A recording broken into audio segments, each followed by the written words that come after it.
This file comes from Rack 2, recorded on January 15th, 2018.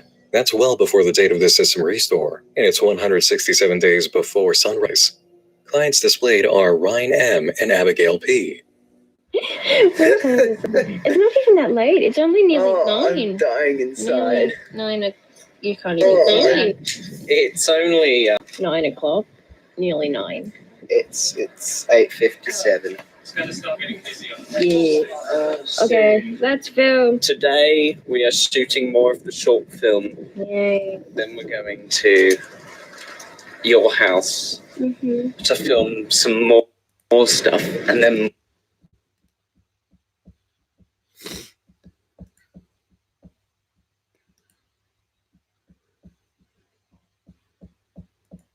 ClimateScience.com, setting the record straight about climate.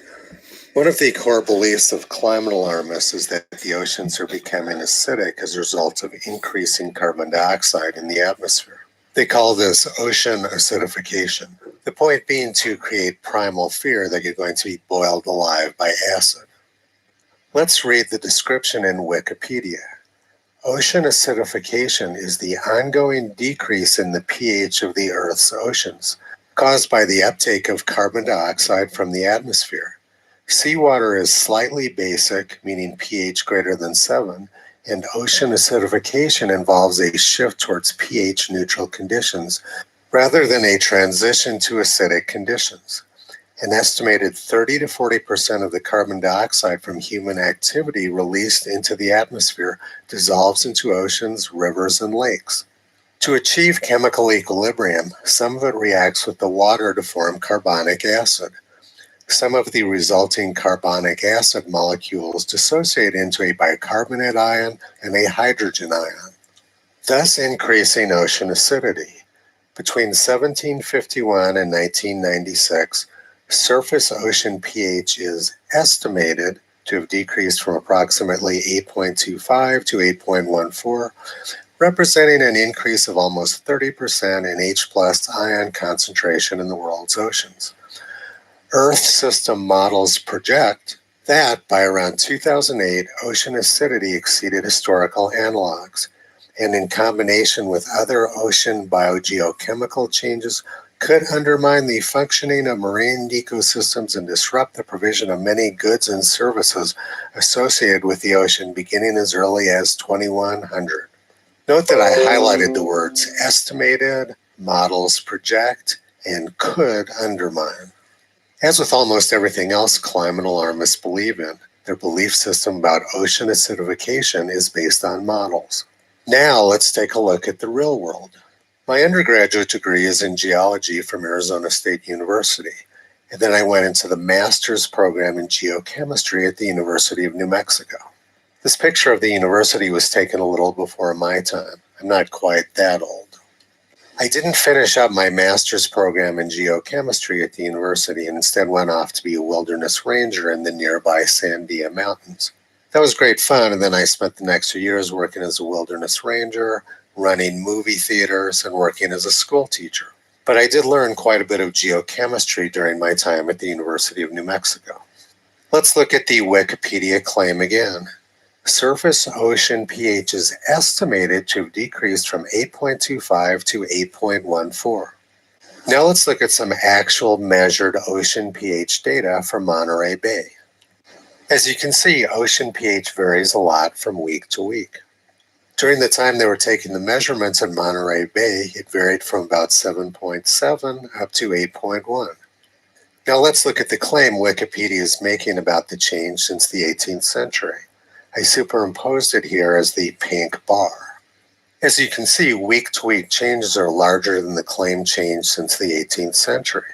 Nobody really knows what the average pH of the ocean is now, much less back in the 18th century. But the claimed change since the 18th century is much less than the week-to-week noise. This gives us a very strong hint that the whole thing is just more model-based nonsense. Carbon dioxide levels on Earth for most of the last 600 million years were much higher than they are now. Corals and shellfish evolved during the Cambrian era when CO2 levels were nearly 20 times as high as they are now. If we look over here on this geological time chart, it says Cambrian era. abundant life in the seas. If ocean acidification was a real problem, there wouldn't have been any life in the seas, much less abundant life in the seas. As a geologist, I rely on actual historical data, not fake computer models. Let's take a look at Science News for Students. Animals, Fossils, Evolution, When Life Exploded. Scientists probe what happened 540 million years ago to trigger the biggest emergence ever of animal species. Now let's look at what CO2 levels were right at the time when the biggest explosion of life occurred. Well, look at that. The biggest explosion of life occurred right when CO2 levels were at their peak for the last 600 million years. This tells us that carbon dioxide is tremendously beneficial for life. As is normally the case, climate alarmists have no idea what they're talking about and they have everything exactly backwards. They rely on computer models rather than history. Computer models can generate any result you want and generally just reflect the inherent biases of the person who wrote the software.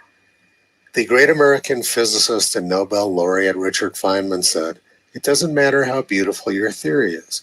It doesn't matter how smart you are. If it doesn't agree with experiments, it's wrong." Now let's look at what's wrong with the models.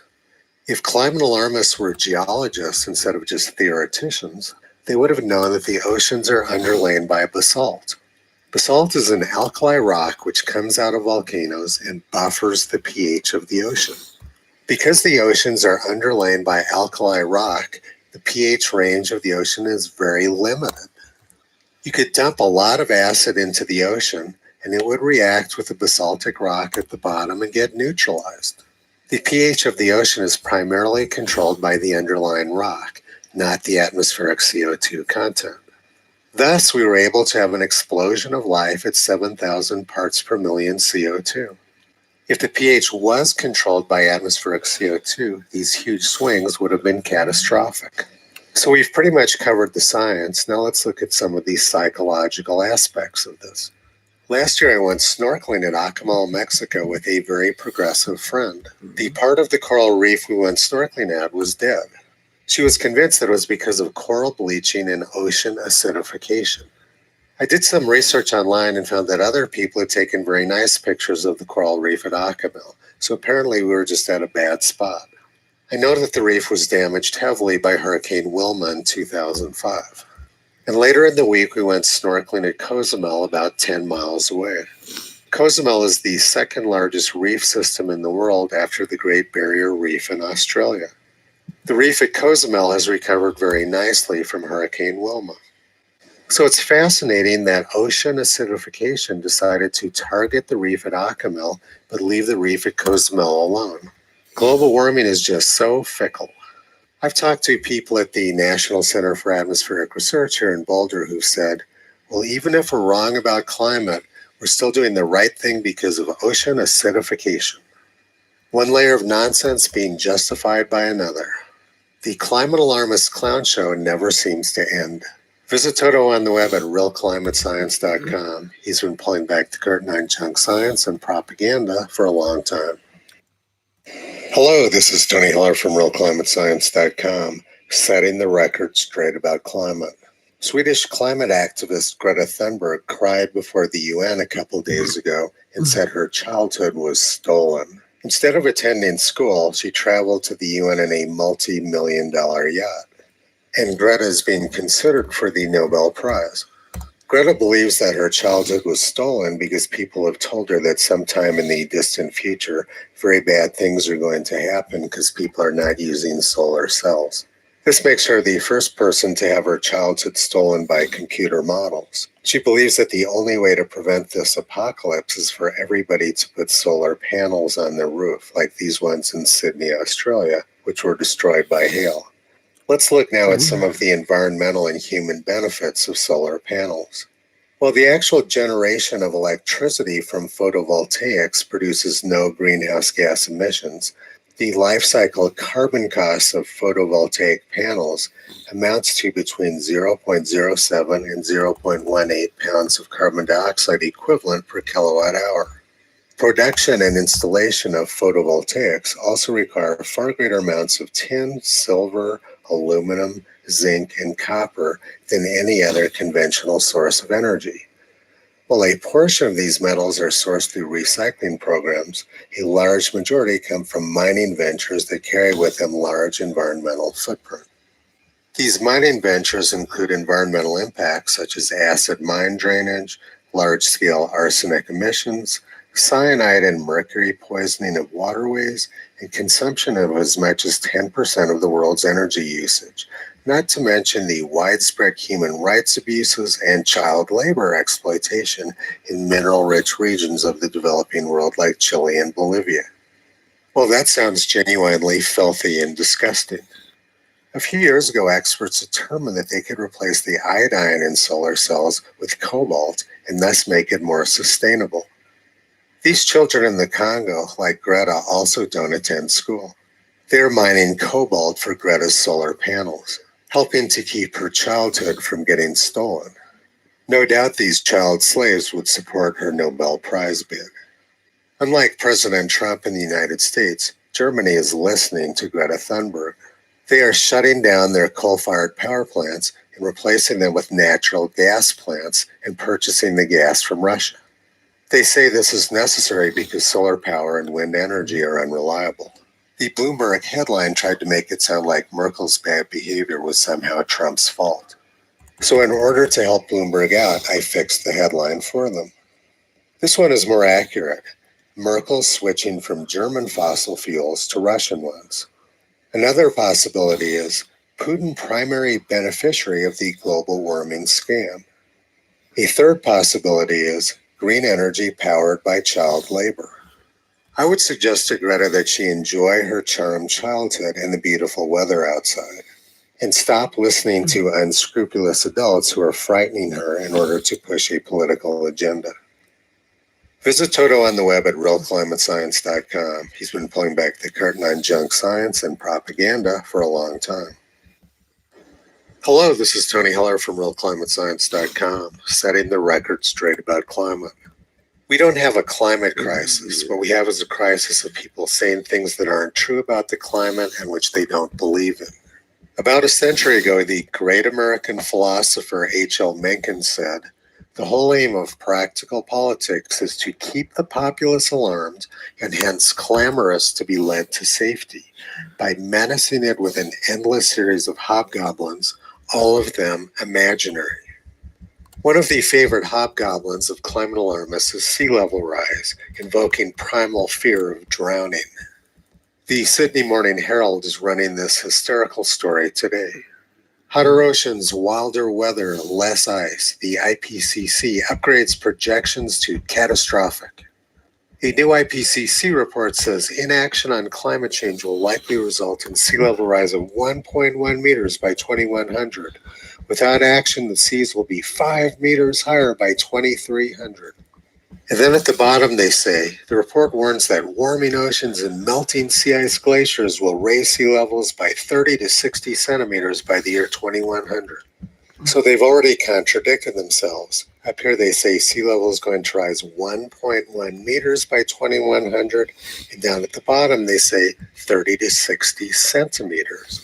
That's a huge difference, nearly a factor of 2 to 4. And there's no such thing as a sea ice glacier. Sea ice is ice which forms in the sea, and glacial ice is ice which forms on land.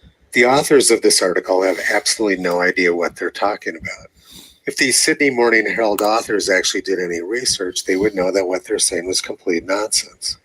This is a graph of sea level from the tide gauge in Sydney Harbor.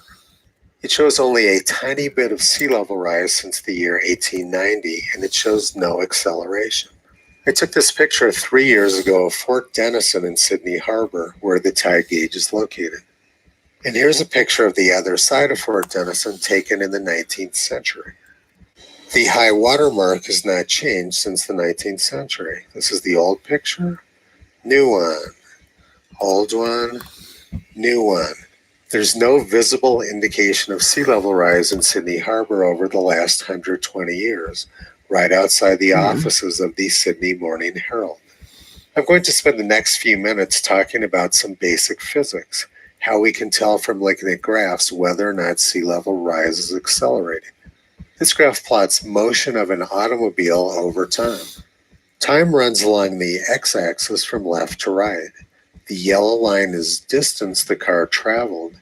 The red line is the speed the car is traveling at, and the blue line is the acceleration of the car. Just to get some basic terminology down, distance is how far the car has traveled since it started. Speed is how far the car is traveling every second. And acceleration is how much the speed is changing every second. If the speed isn't changing, there's no acceleration. And if the distance isn't changing, there's no speed. So the car starts out stopped at a traffic light, and for 10 seconds it makes no progress. But then the traffic light turns green and the car starts to accelerate. And then at 20 seconds, the next traffic light turns yellow and the car starts to slow down or decelerate. And at time 30 seconds, the car has gotten to the next red light and is sitting there motionless for the next 10 seconds. So the key thing to notice in this graph is that during times when the car is accelerating, it has an upwards curvature of the Hey world, how you doing? line. Stefan Molyneux from And during times when it's decelerating, it has a downwards curvature. The same thing is true in sea level graphs. If sea level rise rates were accelerating, there would be an upwards curvature. If it was decelerating, there would be a downwards curvature. But we see neither. We see a completely straight line indicating that sea level rise is neither accelerating nor decelerating, and it's been the same way since the 19th century. The next important principle is that water seeks a level surface. If there was increased runoff from melting glaciers pouring down into the ocean, that increased water going into the ocean would spread out and cover the entire planet. So we would see an acceleration or an upwards curvature at every single tide gauge in the world. All of the oceans are interconnected. If we suddenly added 1 meter of water to the Arctic Ocean, we would see the same thing in all the other oceans. So let's look at some other tide gauges. This is the one at the Battery in New York, which is lower Manhattan. You can see that sea level rise has been extremely linear. There's no upwards curvature. There's no downwards curvature. There's no indication of an acceleration in sea level rise. Sea level is rising at the same rate it was when Abraham Lincoln was president. Here's the tide gauge in San Francisco Bay at Alameda, California. Once again, we see no acceleration and actually very little sea level rise since 1940. And at Stockholm, Sweden, where Greta comes from, sea level actually appears to be falling. Sea level is not actually falling at Stockholm, but the land is rising, so it looks like sea level is falling. But the key thing to notice in this graph is that there's no upwards curvature. Sea level rise is not accelerating, and anyone who claims that it is either incompetent or dishonest. This is very fundamental physics. There is no indication that humans have had any impact on sea level. Now let's look at the details of the IPCC projections. On this graph, I've plotted the actual trend at Sydney Harbor and the projections which the Sydney Morning Herald are claiming for the IPCC. As you can see, the IPCC projections are baseless junk science. They're not even in the ballpark of reality. The people making these claims are not legitimate scientists. They're people who are trying to influence policy. On this date in 1988, the Canberra Times predicted that the Maldives would be completely underwater within 30 years. That would have been last year. Well, this is what the Maldives looks like today. Canberra Times, September 26, 1988. Sea level is threatening to completely cover this Indian Ocean nation of 1,196 small islands within the next 30 years, according to authorities. But the end of the Maldives and its 200,000 people could come sooner if drinking water supplies dry up by 1992, as predicted. So you can see exactly what Mencken said. The public is being menaced with an endless series of hobgoblins, all of them imaginary. People are so worried about sea level rise in the Maldives that you can pick up a condo for less than 11 million pounds. Having completely failed in their 1988 prediction, the press never stops. They keep saying the same thing over and over and over again. The Maldives is the extreme test for climate change action. On front line of climate change is the Maldives fights rising seas. The Maldives global warming, goodbye paradise. Maldives hardest hit by the reality of climate change. A vanishing paradise. The Maldives expects to be swallowed by the seas. So let's look at what's really going on in the Maldives. People there are concerned about a huge flood of Saudi investment money.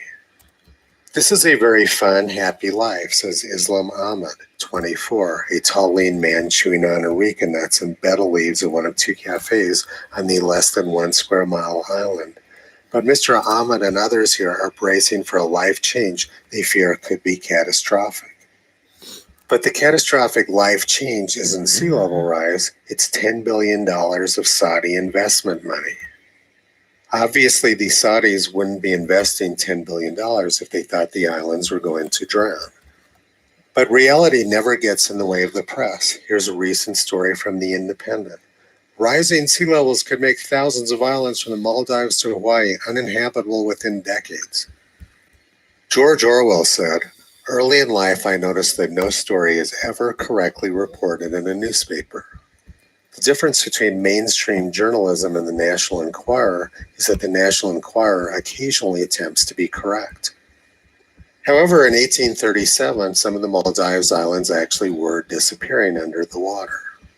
That was during the Little Ice Age. Friday, 17th of February, 18th account of the Maldives. The natives observed the atolls to be wasting away. In some, the coconut trees are standing in the water. Faidi Folo Atoll is entirely gone, but is marked by a banyan tree in the water. They say that some islands have disappeared entirely. But almost 200 years later, the Maldives don't seem to be having any such problems. President Obama spent a lot of time when he was president fear-mongering about sea level rise, but he just purchased a $15 million mansion just above sea level on Martha's Vineyard. Obviously, he doesn't believe what he said, but apparently fear-mongering about climate pays extremely well. This week in 1938, Martha's Vineyard was ravaged by a major hurricane. The actor James Cagney was there at the time, and his studio was very worried about him. But fortunately, on this date in 1938, he was able to get a telegram through and let everyone know that he was okay. President Obama's favorite fear-mongering target for sea level rise was Miami.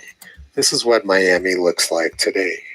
But never mind reality and what you can see with your own eyes. The Guardian says Florida is about to be wiped off the map.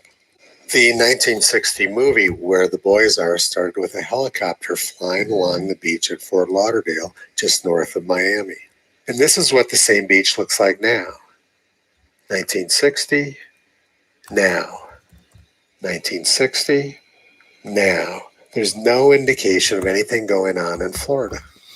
So what would be the motivation for lying about sea level? One thing which comes to mind is suppose you wanted to buy cheaper property on the beach and you wanted to scare people off or drive their property values down. Another would be insurance companies.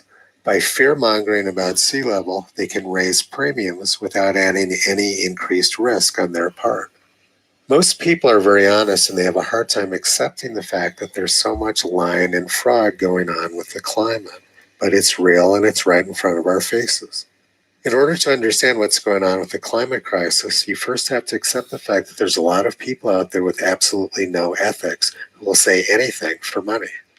There's no sea level crisis. There's no climate crisis. But we have a huge crisis of ethics and integrity in the academic community, the journalistic community, and the political community. Visit Toto on the web at realclimatescience.com. He's been pulling back the curtain on junk science and propaganda for a long time. Hello, this is Tony Hiller from realclimatescience.com, setting the record straight about climate. In order to convince Americans to buy off on the global warming agenda, they have to be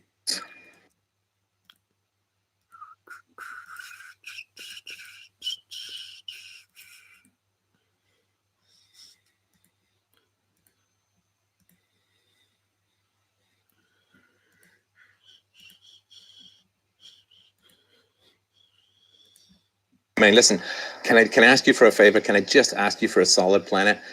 Just for a little while. Can you just Hello, this is Tony. stupid stuff. See, Daddy's trying to get some work done. I'm trying to finish the brand new website, Free Domain, and also tonight, of course, 10 p.m. Eastern, 7 p.m. Pacific, I have dropping episode 6 in my ongoing series on California. So I hope you'll join me for that on YouTube. So latest stupid stuff, which I think bears a tiny response, is former blink-of-an-eye Canadian Prime Minister Kim Campbell thought it would be an excellent and wonderful and judicious idea to display her mature statesman-like judgment, to go to Twitter and to beg for the 115-mile-an-hour wind hurricane to slam into and destroy Mar-a-Lago, of course, Trump's beloved resort in Florida, also known as the Winter White House. Now, of course, as a resort, it actually has bipedal carbon-based life forms in it. And so, yeah, she wants a hurricane to destroy one of Trump's resorts, resulting in the death or maiming or massive injury of, well, a very large number of people. So that's her. Now, she's not unimportant as the next Canadian Prime Minister. Right now, though, she does have some importance because she is a senior advisor to the Justin Trudeau government, thus tying them very much together with this anti-Trump hysteria.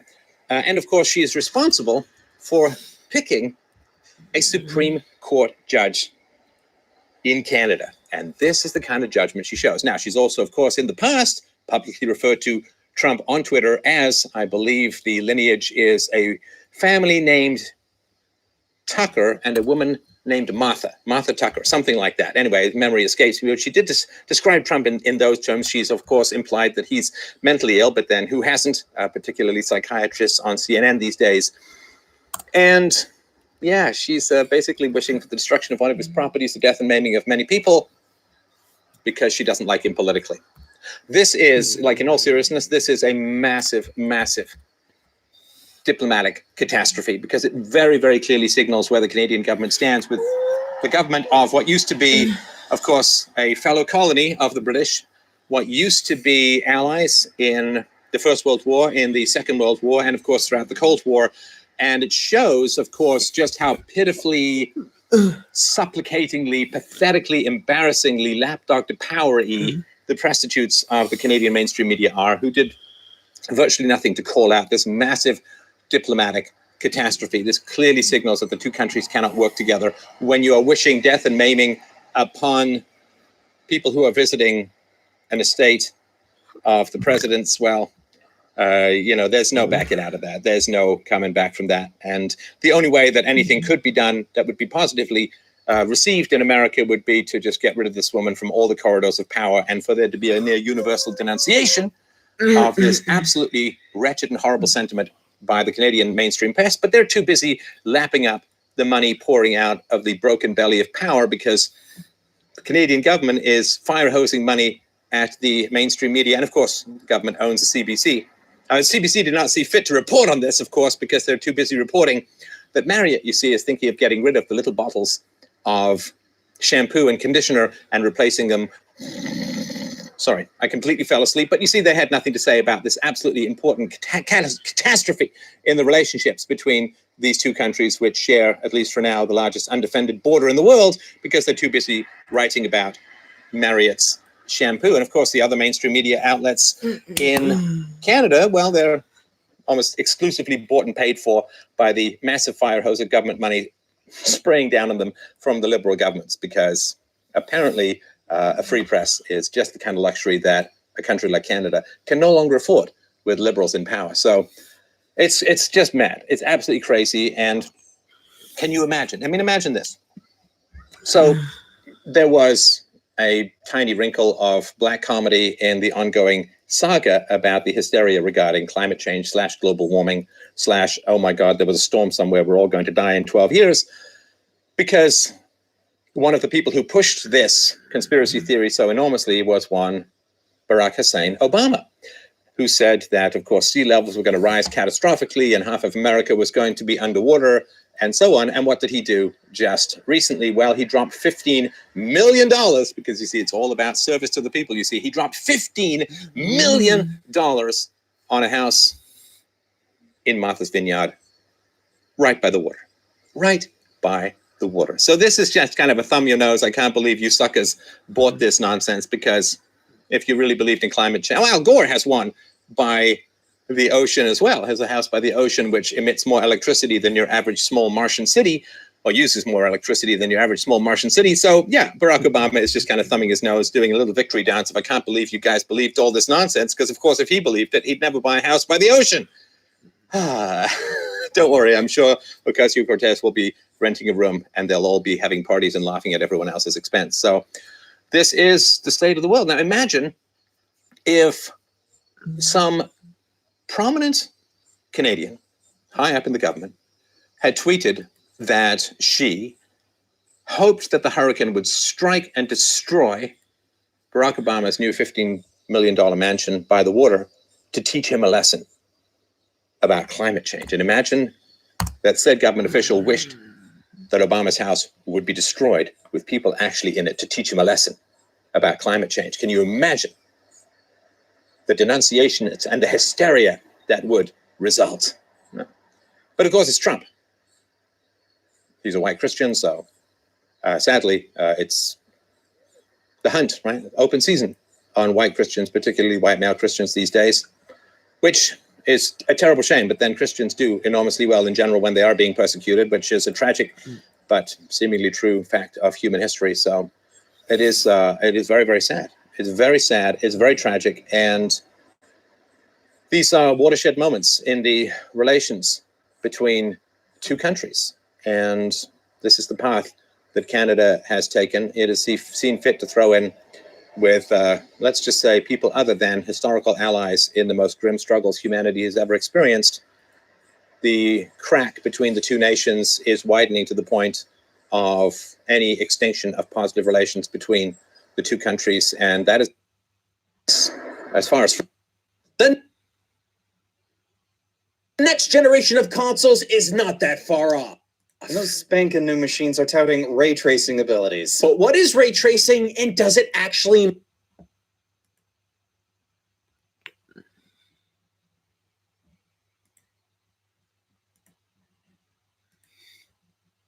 Dying inside.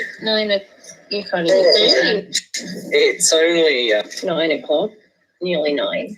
it's 8:57. It's gonna start getting busy on Okay, let's go. Today we are shooting more of the short film. Yay. Then we're going to your house to film some more stuff, and then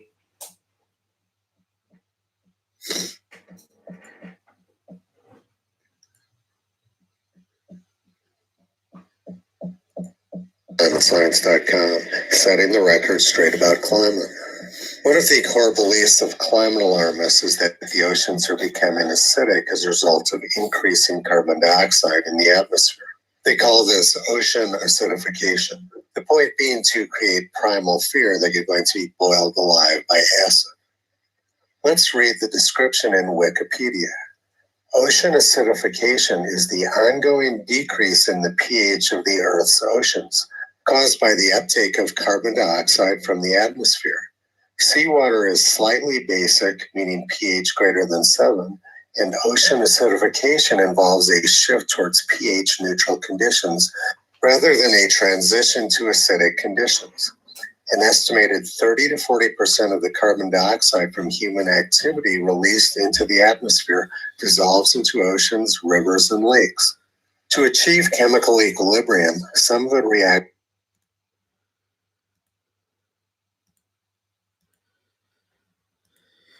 a comedy channel where I don't even have to make jokes anymore. I just have to read the news. If you guys remember back in the old days, which was a couple of years ago, the ADL pointed out that no, the OK sign isn't racist. But now apparently they did a 180. They reconsidered after careful analysis and much deliberation that no, the OK sign is quite racist. It is a racist symbol now, ladies and gentlemen. Do not do it. Now, I would encourage people to point out whenever a leftist does the OK sign. Obviously, you know, now if these are the rules, I didn't make them. I thought that the OK sign wasn't racist, but now that I know it is, I'm going to fight bigotry online.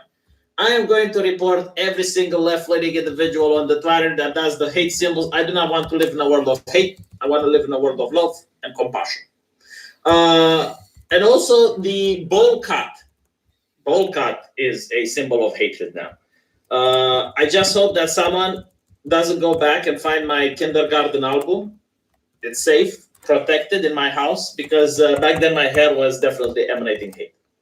But luckily, one day, a young man with the scissors of love, the rainbow scissors, came to my head and went snip, snip, snip, and gave me a different haircut, so that the people around me weren't influenced by my hair, which was whispering in their ears, "Become a Nazi." You know, that's how it works. That is literally how it works. Like the person with the bowl cut has an aura of evil, an aura of hate. And other people who are there, they can't love anymore. They start to hate. Getting people... Anything old. Leo seems to confirm this with auto broadcast 0. Managed to reach new location before sunrise. Arrive, leave, move, arrive, leave, and...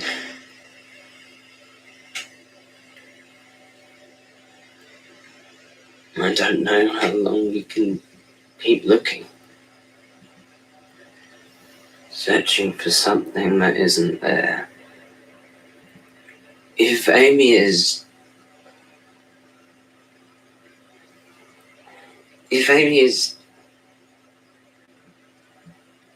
Let's just... I hope she's in a better place.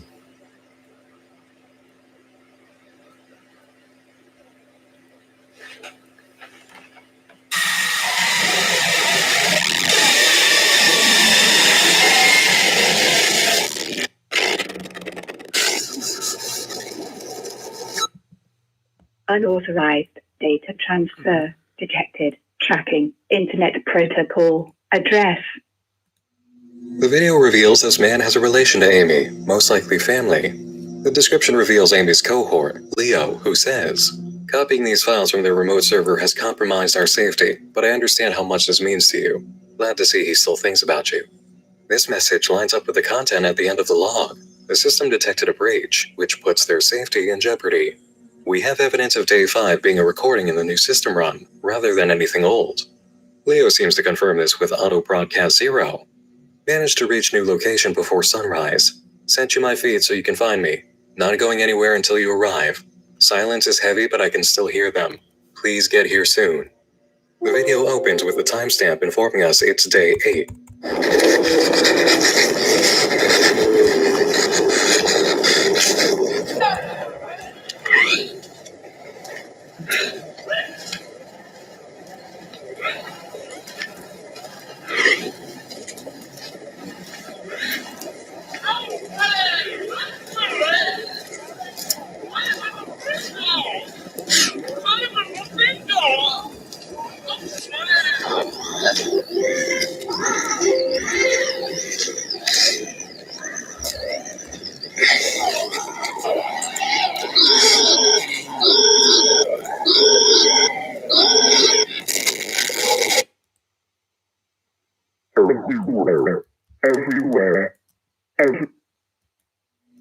The end message is garbled, but a few listens will clear it up. Everywhere, everywhere, everywhere. Next, we get Archive 1, this time without a message from Amy or Leo. This file comes from Rack 2, recorded on January 14th, 2018. That's well before the date of the system restore, and it's 167 days before sunrise. Clients displayed are Ryan M. and Abigail P.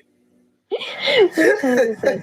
It's not even that late. It's only nearly 9. I'm dying inside. Nearly 9. You can't even see that. It's only 9 o'clock. Nearly 9. It's 8:57. It's gonna start getting busy on the Yeah. Okay, let's film. Today we are shooting more of the short film. Yay. Then we're going to your house to film some more stuff, and then more of the short film. Yeah. It's cold and it's windy, And there's people keep and we're going to going. block off an entire pathway. No, we're not. Is that the right height? Is that it? so cold. I am cold. The other day.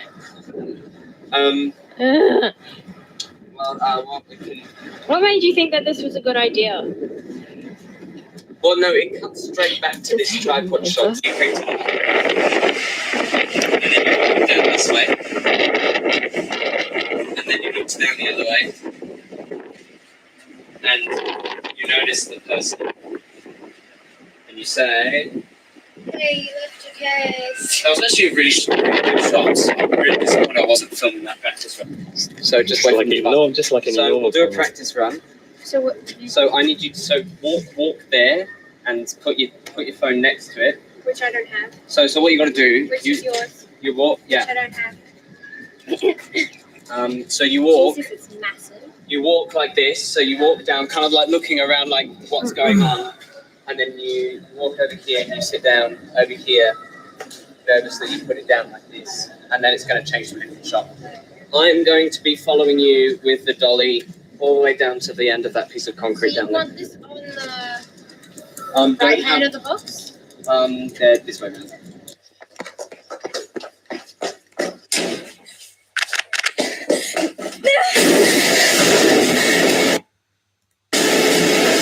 Let me have to go! There's no time! Run!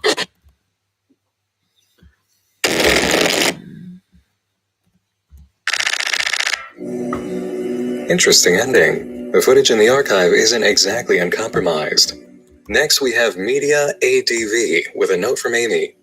I can't believe we were this desperate, that we would sign our lives away just to survive. I've almost reached your location. Hang tight. P.S. It's only a matter of time before the northern power supply is cut off. If we're going to do this, we need to do it ASAP. System interior time puts us at 21 days, 16 hours, 5 minutes, then shows a screen revealing the ADV part of the title. Promotional folder, advertisement 12.mp4.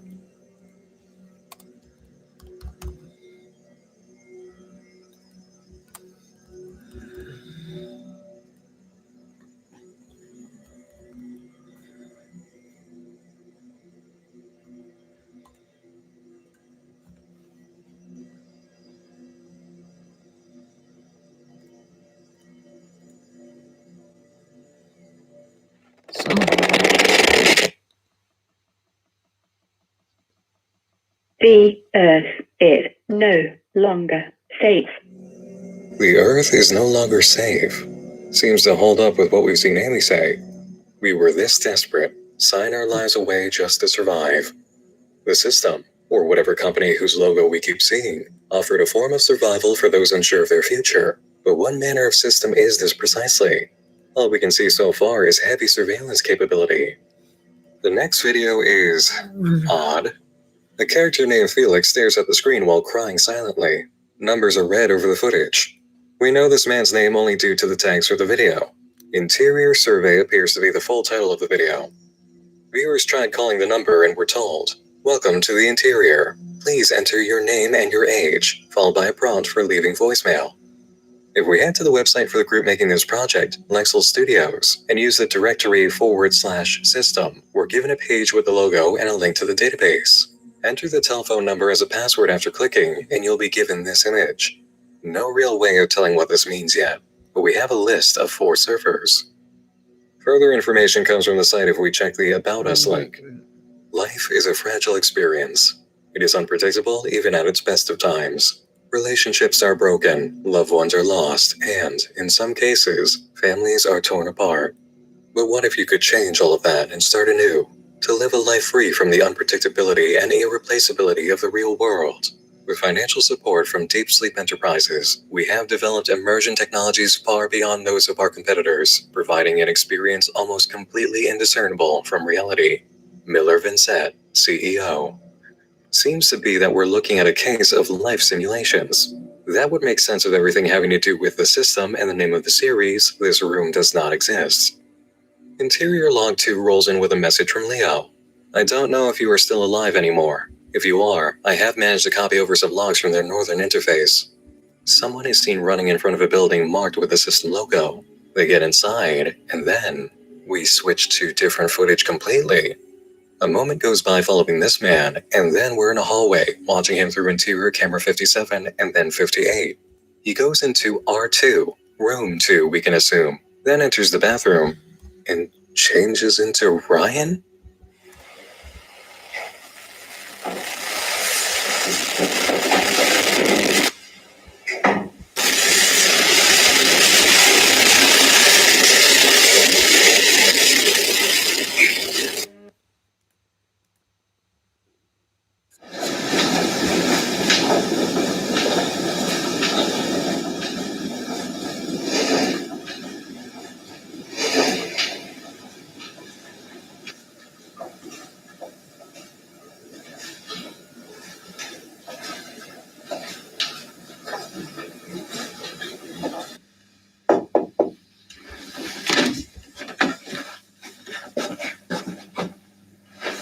It's Mitchell.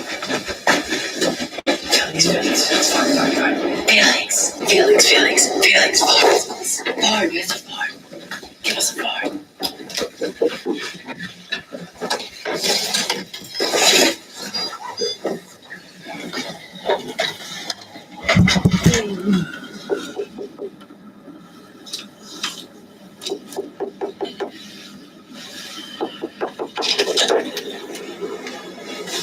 Oh, Mitchell.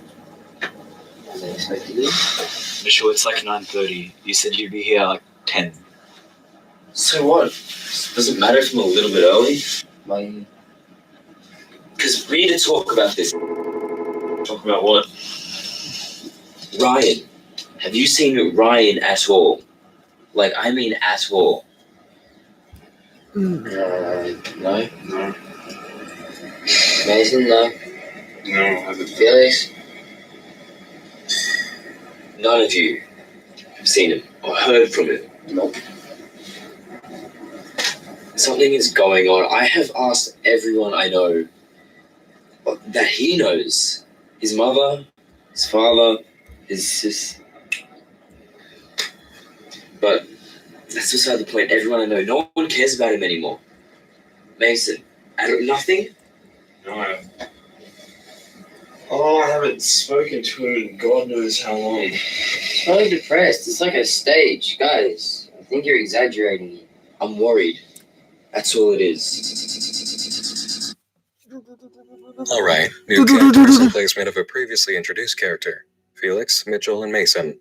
Ryan is apparently missing and nobody knows where he's gone off to or seems to care. How is it that Mitchell entered a bathroom then and momentarily became Ryan? Excellent question.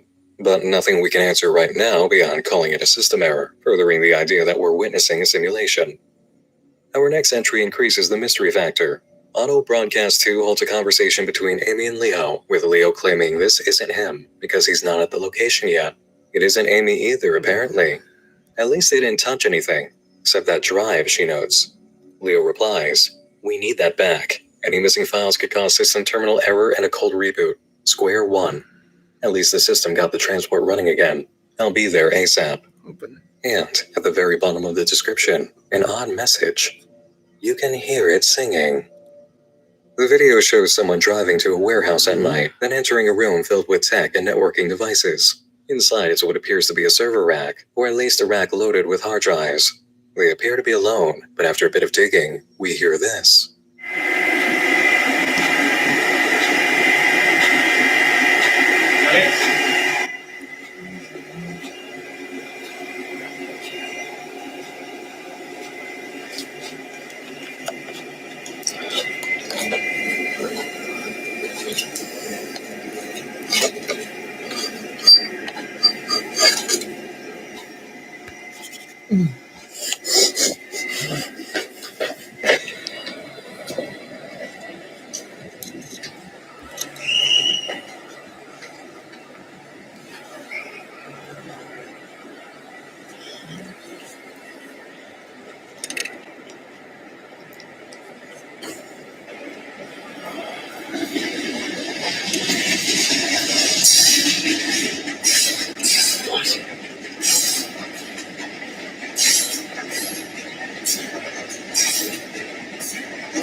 The train was entirely empty and probably should have had at least a few passengers.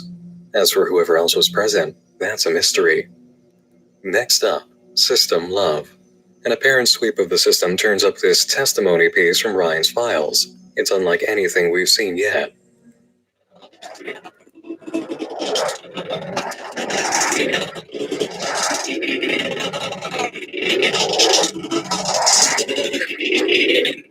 I think one of the great things about it is that you get to create an experience that will stay with you for a lifetime, I guess. I mean, you won't actually know that it was you yourself who created that experience because, well, you forget. But maybe that's why it stays with you for the rest of your life. Because someone made your life so perfect. Because you made your life so perfect. I made my life so perfect. And then there's that little thing called love. Love that can be bent to one's will and then not even aware of it. I mean, don't get me wrong, that probably sounds really dark, but I think that is what makes it so special. So perfect.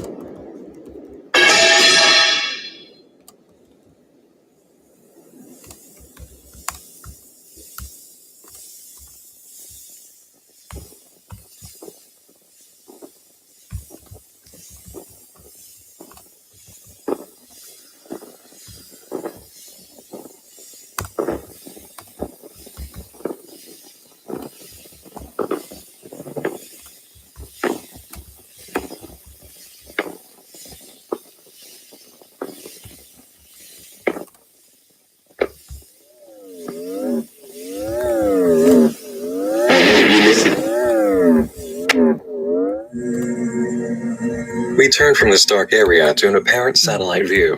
After some configuration, it hones in on a busy intersection, then a clip of broken footage. Now, Archive 2 from April 5th, 2018, 80 days before sunrise. Again, we're watching Ryan and Abigail, but something is wrong. Date stamp incompatible. We can't trust the date on this file. This might be recognized in the video description. Leo. Remote server managed to copy some more footage over. Slightly corrupt, but might be of some use to you. I'm on the top floor, by the way. Amy. Thank you so much. I wish he was this happy now. On my way. Hello, Ryan. Hello. Hello. This is really good.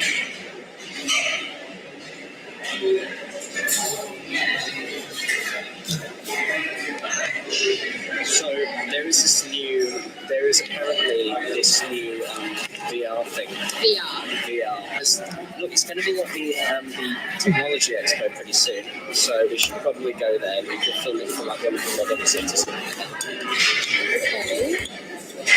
Something like that. It like simulates the entire body, so like everything that you touch and stuff like that. They're mainly using it for like, I guess they're probably going to end up using it for like military stuff or something, but it's really good.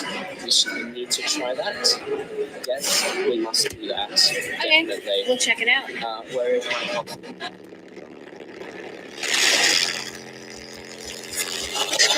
Abigail being aesthetic in a cafe. Okay, before we continue, let's recap what was just said. We don't know the date of this footage, but we know what it tells us. Ryan told Abigail that there's a new VR demo available to try in an upcoming tech expo. It simulates the entire body. It's incredibly good. They have to go give it a shot. So far, it seems like the perfect explanation for what we're witnessing. Humphrey. I can send you these photos. I see it now.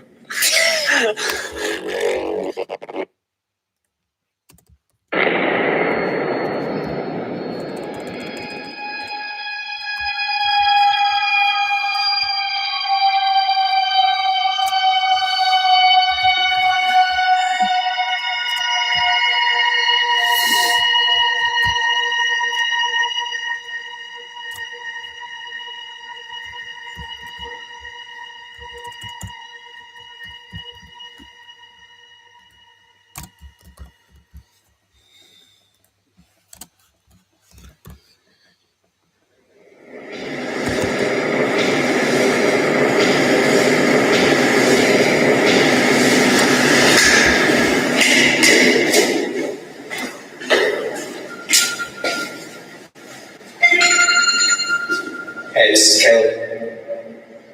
Sarah? Have you found me yet?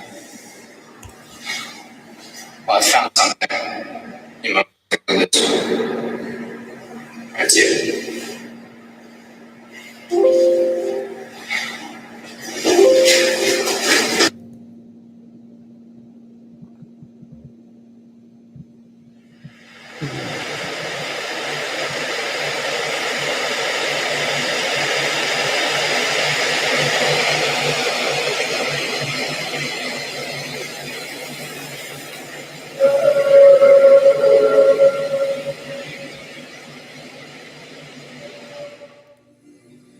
And now we have another character, Caleb. No clear understanding for why he's here or what the cuts of Abigail mean, but we seem to be advancing anyway. Also, consider Amy's comments. I wish he was this happy now. What happened to Ryan to make him unhappy? Interior Log 3 is the next installment, without any video description. We observe the world through interior cameras, following a young man, Mitchell most likely, just as we've done before. He enters a building owned by the company running the system, and then...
I haven't told anyone this. Luckily, I don't have to. This whole thing is just for me, apparently. I guess I should tell someone. That someone is probably me in the future when I back on this. I don't know what it is, but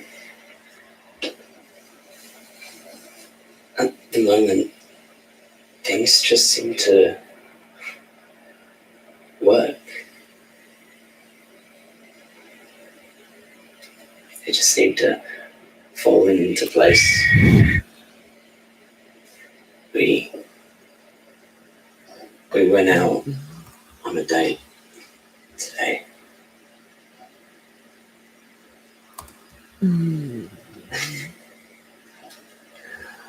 And it was weird. I mean, just threw jokes backwards and forwards and laughed and stared at each other for a bit. Maybe that's how it's meant to be. And it's linked to point to Australian person that did a bad. Anyways, like, and just I asked him if he wanted to come to my place, and wanted to, but he was busy. His dad's the CEO of some tech company, so his dad's all really serious about curfews and all that sort of stuff, but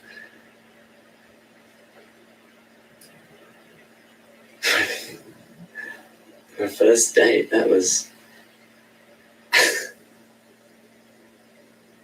fuck, that was something.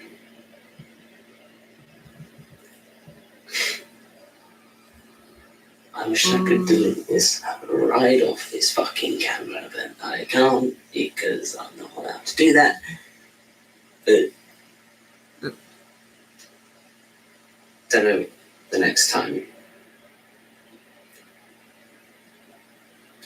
Don't know when the next time will be though. When I go out with him. Probably next week. We'll see. Anyways, probably should shut the fuck up and go to bed now, so that's me. Alright, this is new. It does, however, feed into what we found earlier during the video System Love, in which Ryan is musing out loud and talking about a crafted experience. And love, perfect love, which is what makes the experience perfect. Now, let's rip the info from the website into this. Life is a fragile experience. It is unpredictable even at its best of times. Relationships are broken, loved ones are lost, and, in some cases, families are torn apart. But what if you could change all of that and start anew? To live a life free from the unpredictability and irreplaceability of the real world. With financial support from Deep Sleep Enterprises, we have developed immersion technologies far beyond those of our competitors, providing an experience almost completely indiscernible from reality. Ryan and Abigail have spoken of going to the Tech Expo to try out the VR demo. Ryan's testimony in the system produces the item on love. Ryan's just had a dream date that went extremely well. Could we be witnessing a catered experience that arranged a date with this guy? And as for the guy himself, who is he? Well, ask yourself how this video came to be paired up with its beginning. Why are these items together? Ryan's description of the date, the guy, and then, before all of that, we have someone walking into a system building and seemingly transforming into a suited occupant of a rich-looking location. Hey guys, Someone we'd expect from Ryan's Windows. details about the son of a CEO he went out with. Now, let's consider the previous moment of following who appears to be Mitchell. What happened with that? He opened the bathroom door and turned into Ryan. Something really odd is going on here with a sense of walking in and out of the experience, even while interior cameras seem to be catching the movements of people inside the simulation. Feels like there are two halves or layers to this whole thing. A dream within a dream. Either way, let's keep tabs on how weird this moment was and keep the idea on the table that this might be Ryan's date. And if this was Mitchell, well, we know why he was so adamant about finding Ryan earlier when he first appeared. What comes next is titled Media.no. Leo writes, "We need to defrag our backups ASAP. If it partitions into the archives, it will rewrite the contents. You will lose your brother. The system has been experiencing issues and they need to check the stability of customers. More info locking down the idea of simulation technology using deep sleep methods." As for that ending, it's up in the air who's talking, but Leo's note seems to lean into the idea that Ryan is Amy's brother. Interior log 4 is an odd one, and it feels like a response to the previous video.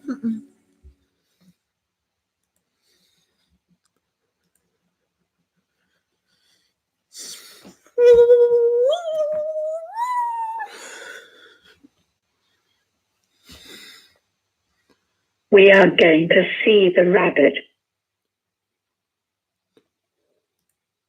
We are going to see the rabbit. Which rabbit? People say, which rabbit? Ask the children, which rabbit? The only rabbit. The only rabbit on earth.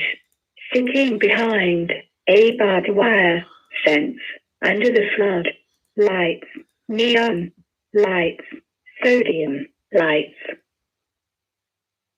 Eating grass on the only patch of grass on earth. On earth, we are going to see the rabbit, and we must be there on time. First we shall go by underground, then we shall go by motorway, and the last 10 yards we shall have to go on foot. And now we are going all the way to see the rabbit. We are nearly there. We are longing to see the rabbit, and so is the crowd, which is here in billions, with mounted policemen and big loudspeakers and bands and banners, and everyone has come a long way. But soon we shall see the rabbit sitting and eating the blades of grass on the only patch of grass on. But something has gone wrong. Pause for a moment. That last bit should be clear to you. It was Ryan's voice mixed with the system. They both agree something has gone wrong, a lacerated story. In addition to a story breaking, or perhaps because of it, there is now a boat exactly where one shouldn't be that was not there before. In the rest of the video, we follow Loudspeakers and bands and banners, and everyone has come a long way. But soon we shall see the rabbit sitting and eating the blades of grass on the only patch of grass on. But something has gone wrong. Pause for a moment. That last bit should be clear to you. It was Ryan's voice mixed with the system. They both agree something has gone wrong, a lacerated story. In addition to a story breaking, or perhaps because of it, there is now a boat exactly where one shouldn't be that was not there before. In the rest of the video, we follow a woman, probably Abigail, to a system building and then a tunnel.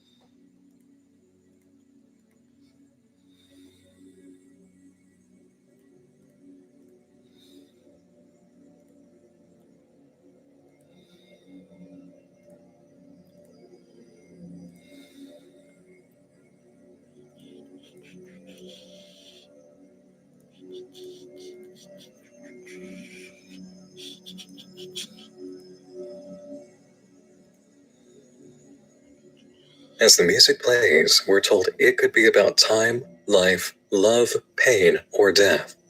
This place is all I have to understand. I have seen her before. I have seen you before. It won't be long. They are bound to come. They are bound to come and find me, even here. And now we have to raise a question. Is the system a learning program? Is it artificial intelligence? Or are we seeing someone else talking here?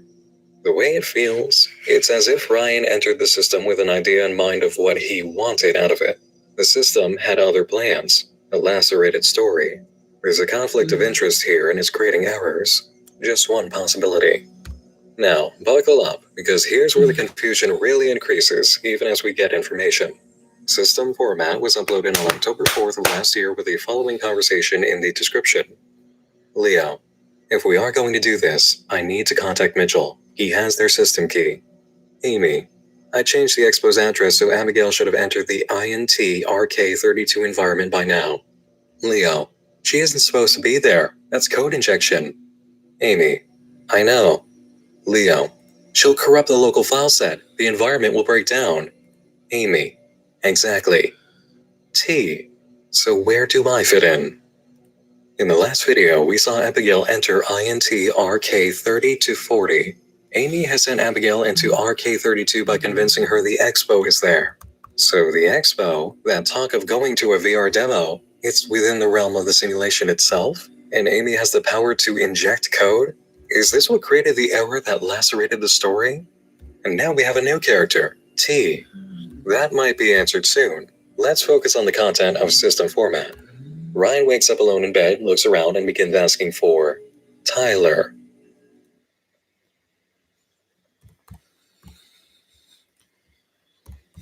Tyler?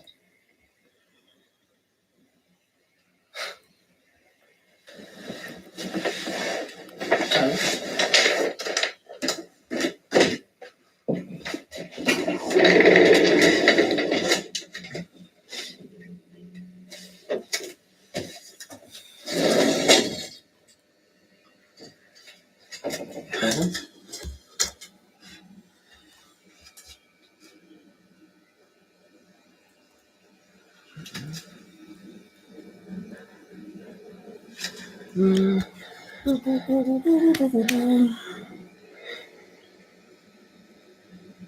Tyler? Tyler?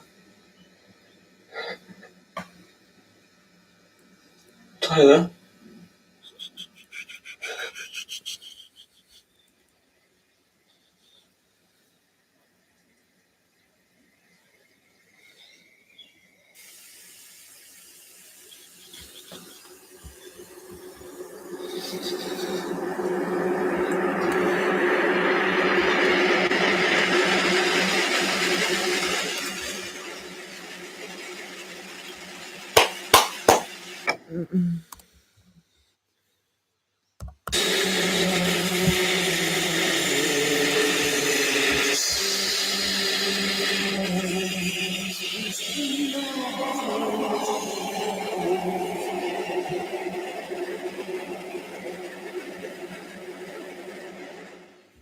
The system cannot see the rabbit.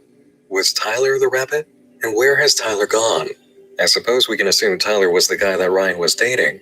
Is he also the new character in the video description? Interior log 5 brings us back to Leo and Amy. Leo says, "That's not possible. None of this should be possible."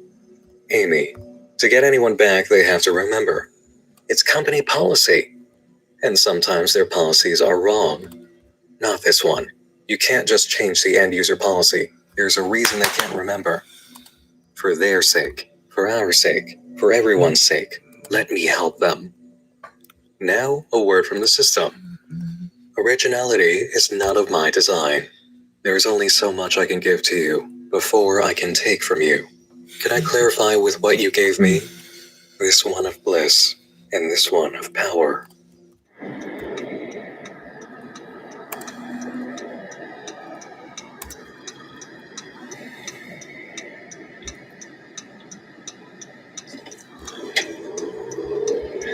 Could have uplinked at your house. That's not fun.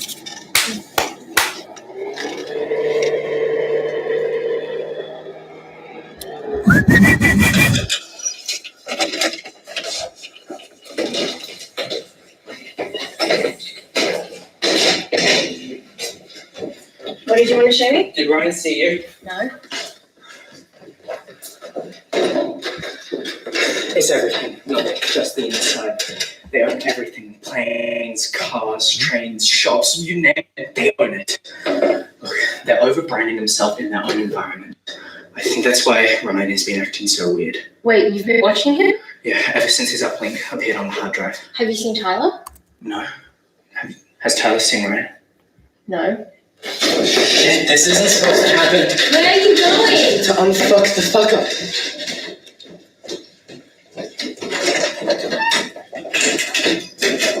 Do you want me to lock the door? No, it resets next time you look in. Oh, and feed the cat. It's not even real. I know.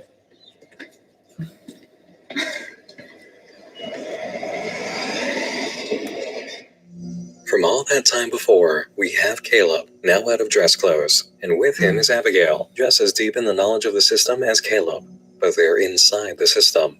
The door will reset next time, the cat isn't real, and the logo is on the feed. Interpose was delivered on December 3rd, 2018. The description reads, Run, Interior Protocol. Track, Client Ryan M. Auto Restore. Invalid action, manual client restore required. Abigail is seen walking on a boardwalk and then a beach when suddenly...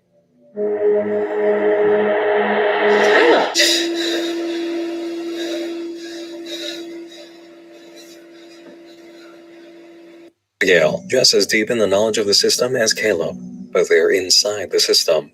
The door will reset next time. The cat isn't real, and the logo is on the feed. Interpose was delivered on December 3rd, 2018. The description reads, Run, Interior Protocol. Track, Client Ryan M. Auto Restore. Invalid action, Manual Client Restore required. Abigail is seen walking on a boardwalk and then a beach, when suddenly...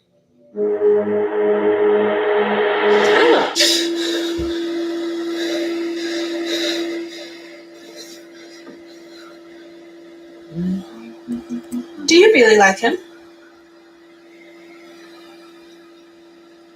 What do you mean? Like, do you really like him? Who? Tyler, do you like him? Yeah, of course I like him. What do you... But, do you love him? Rabbit. We have always seen the rabbit. Always everywhere. Always sunrise. We open with Caleb where he was first seen, reminding us of this moment that can't be placed yet on a timeline. We're then given a collage of images, including this capture of a man, but not long enough to recognize him as Mitchell or a new character, until Caleb reappears, staring down a new face in the cast.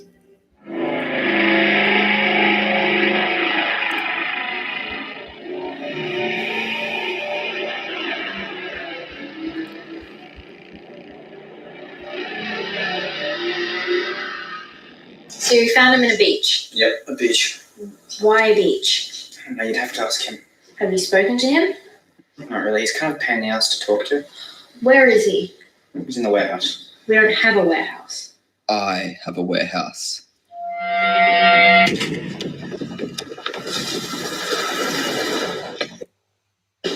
He's in the warehouse. We don't have a warehouse.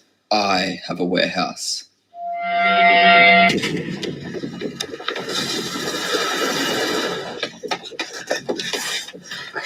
Is that it? I think so. You sure? I'm pretty sure. It doesn't have the logo. I think it's hidden.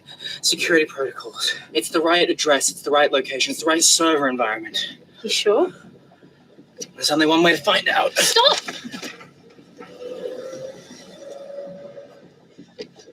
Go!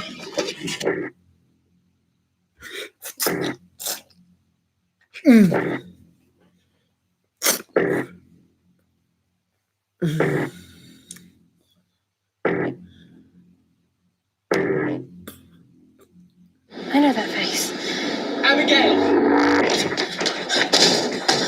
It would be really nice if you open this door right now. I'm working on it. Come on! Just be patient. Oh, come on! I'm trying to find the access code. Give me a moment. No! Okay, more than a moment. Come on! Come on! I've got it. Oh.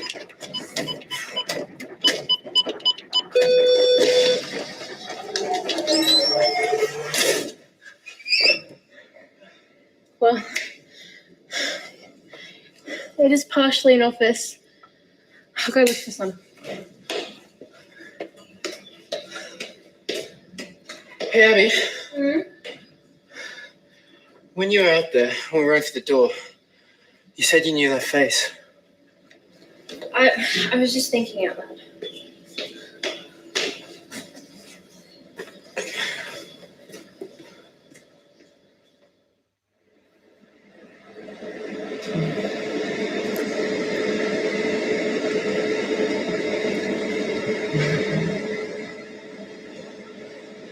It's Ryan. Where are you? I'm in town. That's funny. I thought you might have actually stuck to the plan and come over. Yeah, well, brief change of plans. How brief? Enough to meet your friend. Friend? Yeah, he wanted to meet me. Who? Hugo. Who? Hugo, he said he wanted to... Look, doesn't matter. I'll call you when I'm on my way back. Okay. How does 4:30 sound to you? Whatever, just get over here soon. Pause. Let's take a look at these papers that Abigail has. Notice anything odd? It's a script, with lines between her and Caleb. Some clear portions read, Abigail, I know. Caleb, with your friend Ryan. Abigail, yes. Caleb, when did you go? Abigail opens the door a little bit more. Abigail, 4 days ago. Who is Hugo?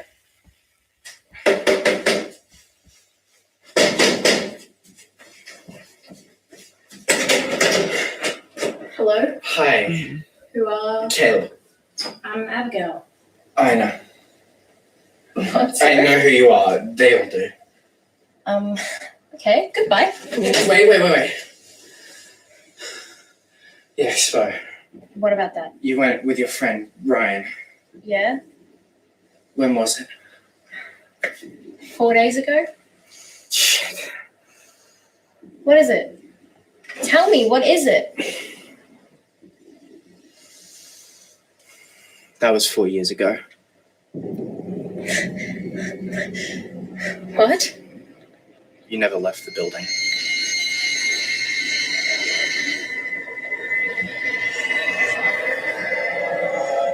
So, between the script that was prophetic and what Caleb... When I'm on my way back. Okay. How does 4:30 sound to you? Whatever, just get over here soon. Pause. Let's take a look at these papers that Abigail has. Notice anything odd? It's a script, with lines between her and Caleb. Some clear portions read, Abigail, I know. Caleb, with your friend Ryan. Abigail, yes. Caleb, when did you go? Abigail opens the door a little bit more. Abigail, 4 days ago. Who is Hugo?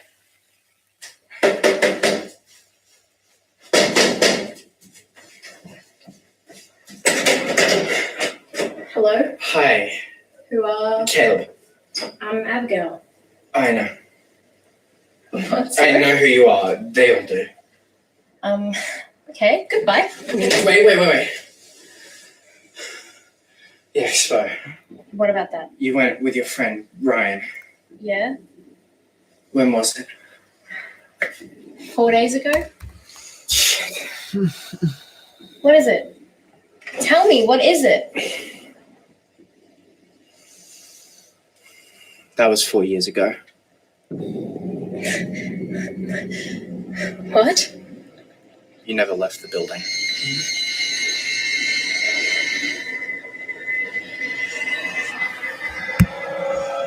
So, between the script that was prophetic and what Caleb just said, are we all equally confused? Good. Moving on. Hey. Do I know you? No. Right. Go away. I need to talk to you. You don't need to talk to me. I don't need to talk to you. I don't even know you. Just fuck off. Simple. Wait. Kid, just get out of my way. I need to talk to someone and I can't. You just keep getting in my fucking way. Hugo. You serious? Why wouldn't I be? Don't know. I just thought you'd be taller. I need to give you this. What is it? You'll find out. Do you really think I'm going to take a random USB for some random 15-year-old? Yes. And I'm 16.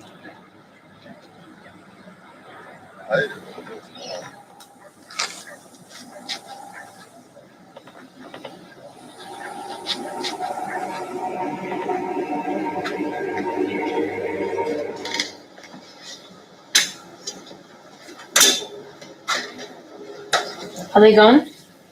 Yeah, they've just vanished. Their skid marks gone too. Skid marks? From the car. Oh, weird. Still, the world's falling apart. I think vanishing skid marks are the least of our problems.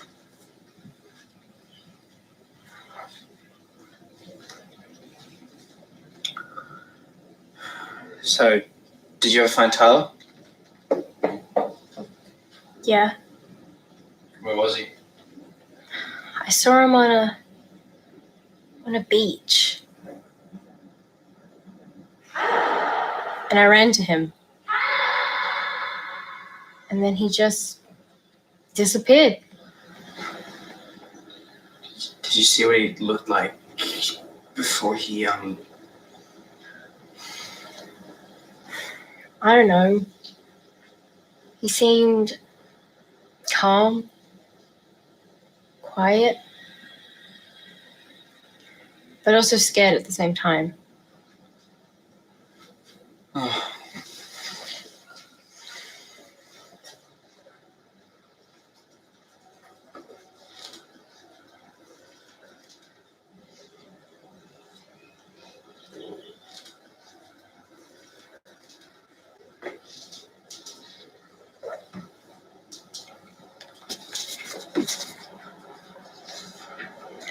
He did say something before his server shut down. What did he say? Everything is sunrise. What does that mean?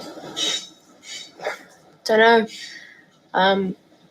Server protection, corruption, it could be anything.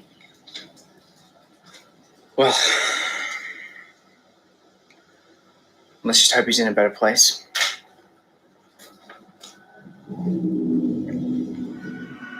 What was that? While you were off making tea, I managed to allocate some RAM for the sector. Why? Talking about the USB, Mitchell offers to provide his old laptop.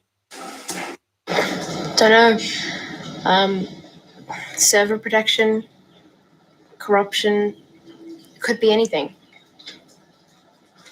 Well, let's just hope he's in a better place.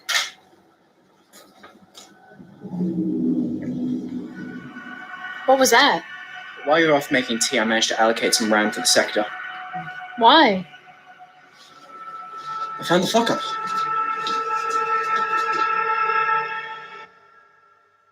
Next, we open to Ryan, and it seems Mitchell, finally back in the picture, talking about the USB. Mitchell offers to provide his old laptop since they don't know if the USB is safe to open. I'll go get a mouse. Yeah, sure.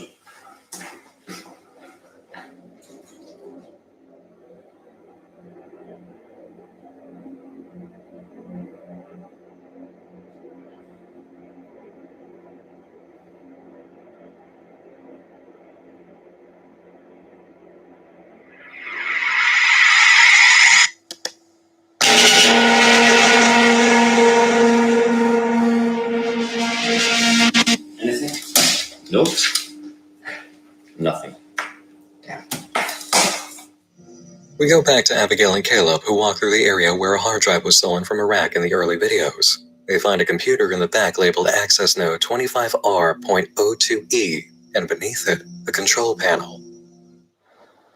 Are you gonna go check that? No, I gotta stay there with this.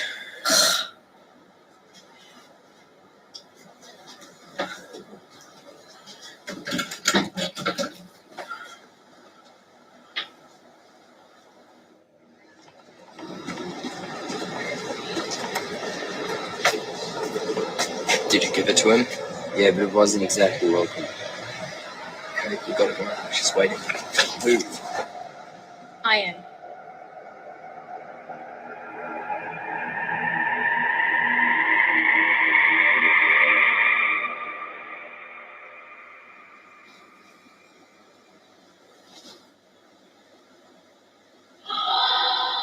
Abby? Abby?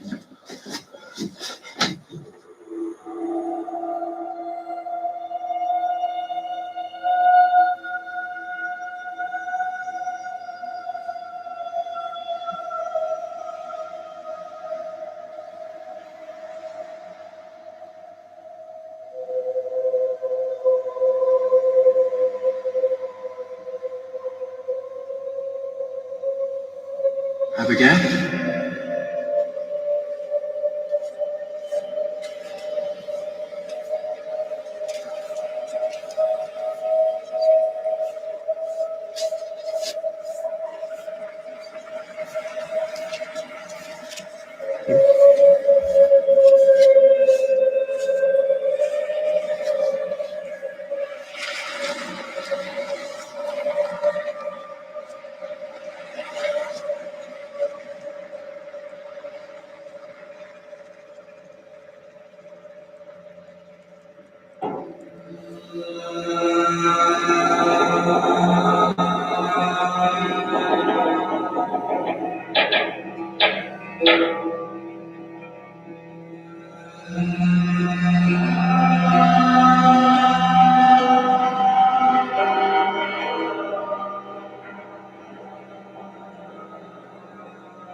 Brian, Abigail.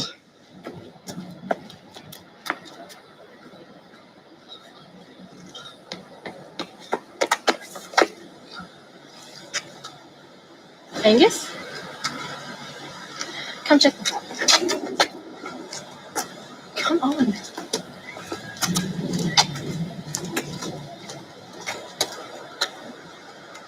All right. So What's going on? Wait. Hang on. Okay. Yeah. Look at this shot. Look. What's going on? I like it. I'm trying to get a shot. Establishing shot. Yeah, I Trying to think it'll be look nice because then it'll be like. Yeah, we put it together and it's all. Yeah. Yeah. So I think good for the opening credits. Yeah. Something like that. Yeah. That'll be good. Oh, yeah. So I had a plan. David wasn't able to show up to play Tyler, so we've basically just gotten rid of that character entirely. So yeah, and so we need your help with a few more shots this weekend as well, including today. So if you can make that happen. What? Be good. What's? I don't understand. It's wait. Are you okay? You're right. Who are you? I'm loving Okay. this. Yep. Alex. Tess? Shooting sunrise. Are you okay? Angus, are you okay?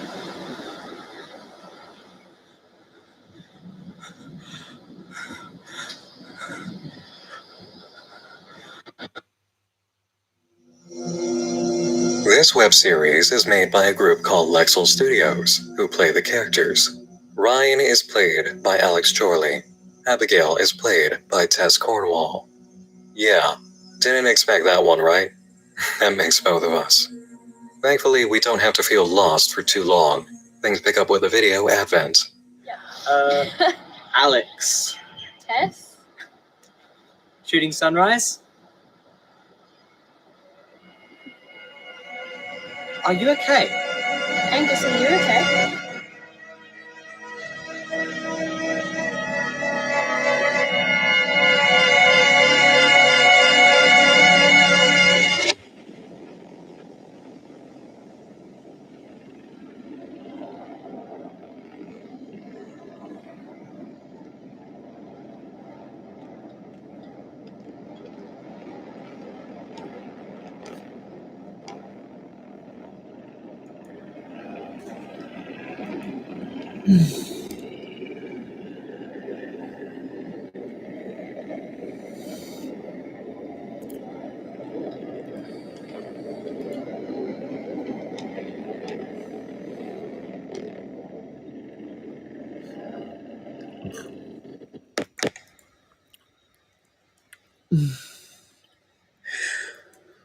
There he is.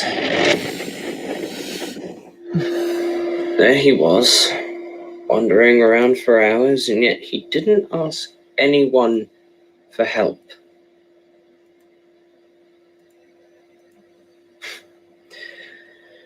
To be honest, I'm surprised IM hasn't caught him yet. I'm surprised they haven't caught me. Me and my tendency to sidestep the rule book. Anyways, here's a good distraction. Take the heat off me for a little bit at least. I'll keep him for now. Ask him why his 4-year-old user file has just suddenly popped up on the fucking hard drive, and then he can go. No, I'm not keeping him prisoner. Captive. He's just staying over for the moment. I mean, he's got nowhere else to go. One thing didn't seem right. No panicking, no sweating, screaming, running. Nothing. I mean, that's what everyone else did. But he just walked. That's what I need. Fucking walk.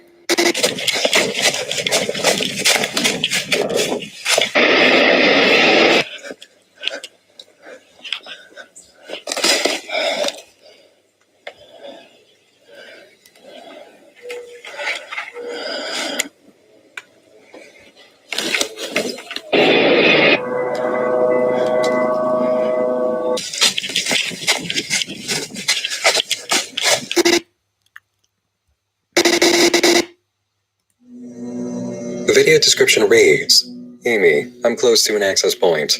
EM has intensified search. I'll try and get a message out to all internal receiver. No. Broadcast terminated. Replacement. Operation code. Come on in. Input. Man's best friend. I know typically this is the point at which I explain some things, because right now explanation could be really useful. I'm afraid this series has done a very, very good job, however, of grabbing my arm and swinging me into a wall. There is a meta angle. There's always been a meta angle here, some kind of layer above the simulation. I cannot possibly guess the nature of it right now with everything that's just been tossed at us. And don't worry, it gets worse. Here's the next video, Binary.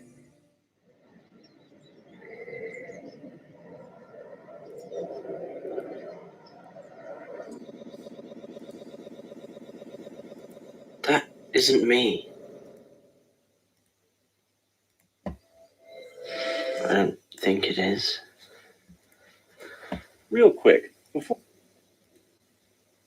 Why the fuck would I wear denim? This penis. No, I don't remember being there. Why am I talking to Abigail? Alright, you're not gonna respond, fair enough.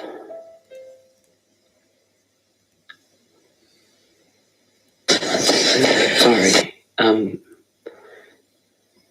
don't know, there's something weird about it. Like, that isn't me. I don't know.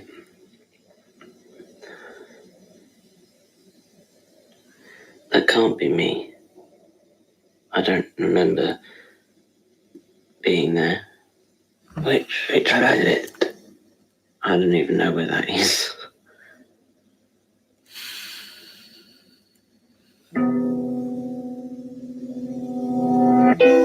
Which rabbit?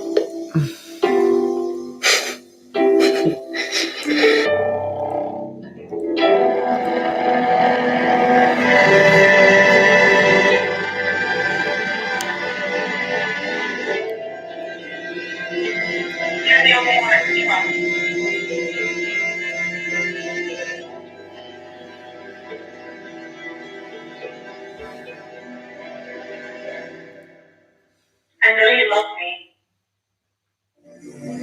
The definition of binary can be equated to, simply, two.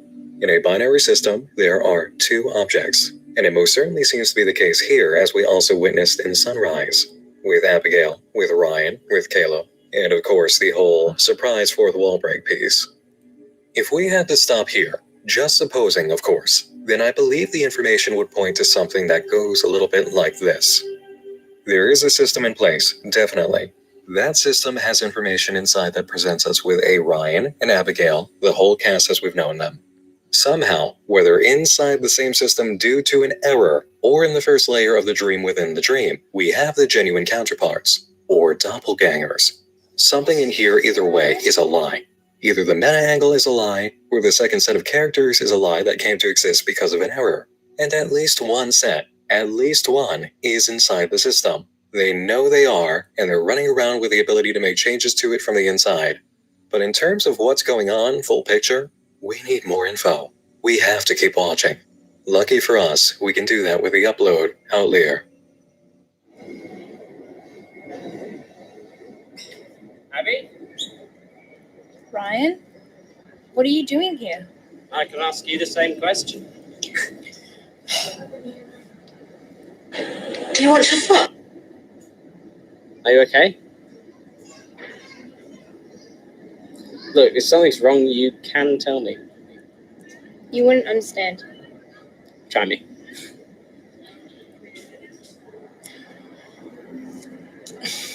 No, you really wouldn't.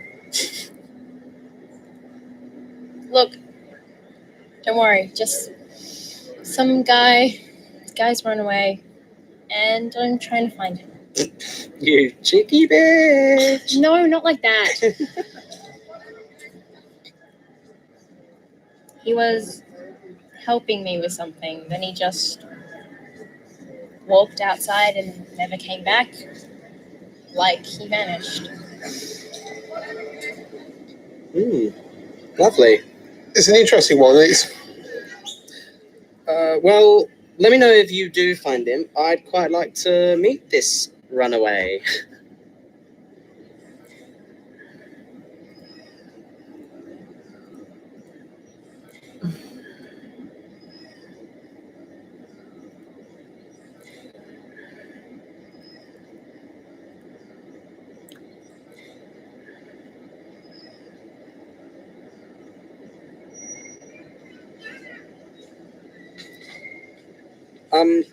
I have to go now, but I will catch up with you later.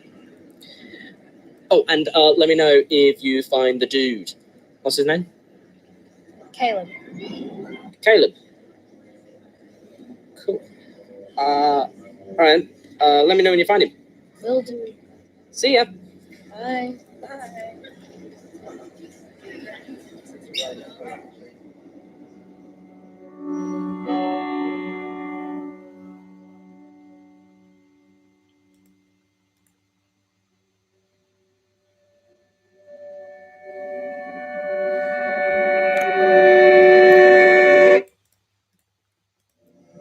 This Abigail is trying to figure out what happened to Caleb, and it's an Abigail who knows they're in the system. Caleb, the character, was called by his actor's name after he disappeared, which looked initially like an escape from the system. But we know that's not what happened because of this moment. Who is this puppeteer? Is this the legitimate Ryan? Is it the legitimate Alex? Either way, a hierarchy clearly exists here with this guy at a control panel of his own, and he pushed Caleb into the road, leaving this Abigail wondering what happened with this version of Ryan. The video description has more of Leo being interrupted. Amy, where did you go? I need you to go over... I am. Protocol stabilized. Running scan system. Man's best friend. The following video, Ignorance, sees a return for Amy. They're bringing them back. Everyone is coming back. It doesn't make sense.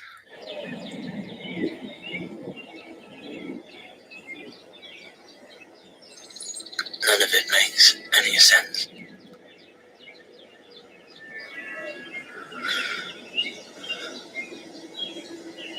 What we did to this world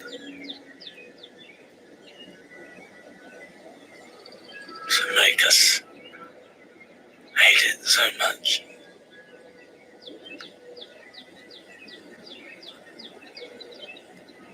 And we just locked ourselves away in a box, closed our eyes,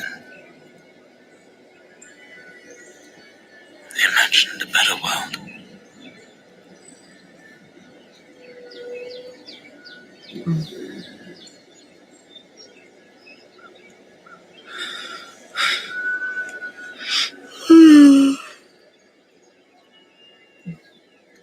why Thailand disappeared. I know where Caleb went. I know where Abigail went.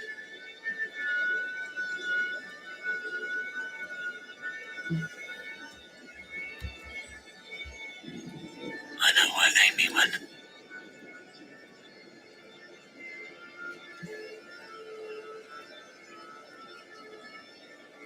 We're getting taken back. Back to the world we left behind.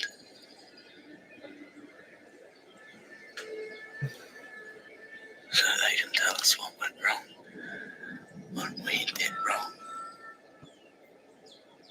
What did we do wrong?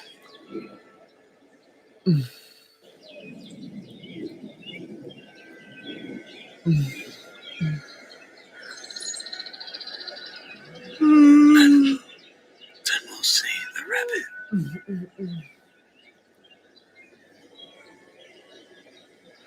And then we're all fucked.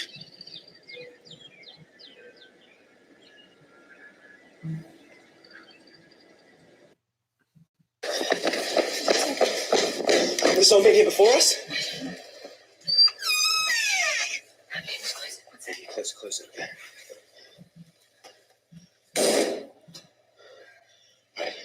You take this. Yeah, I guess I'm doing well. In there? I think so. It should be.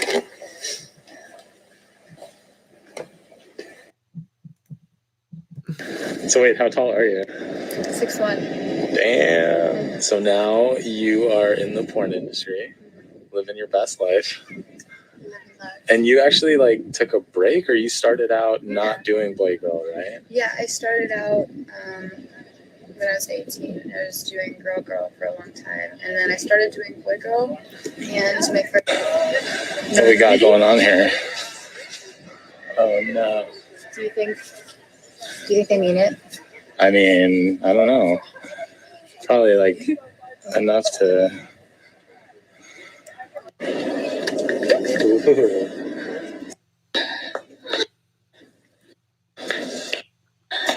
Pretty hard, huh? I could like feel your pussy like pulsating.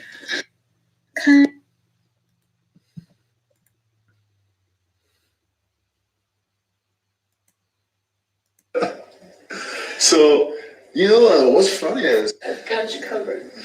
so yeah, just definitely make yourself comfortable and Team. like 5 days Right off the bat. right off the bat. Right off the bat.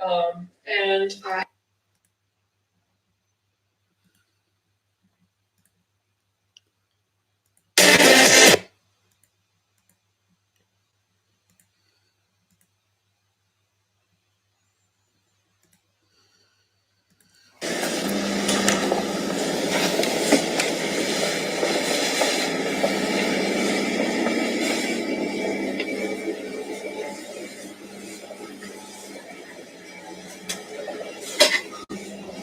Look at all this stuff. I know. Are you sure they're definitely not here? The owner's gone, so we should be fine. Oh, I think this is it. Take this. Sure.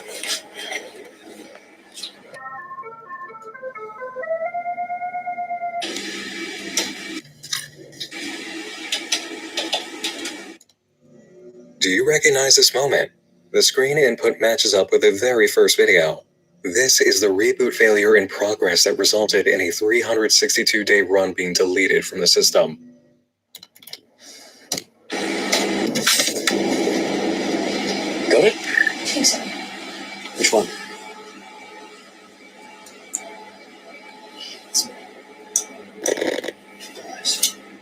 Wow.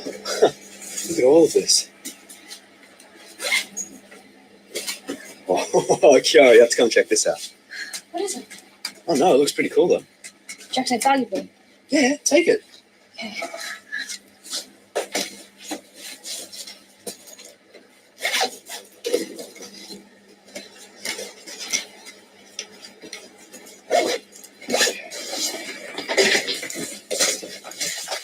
press the buttons, exit. This one?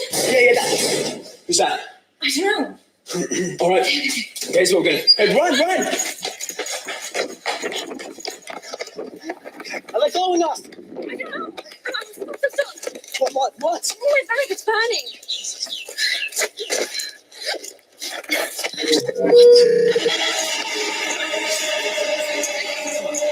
Take this.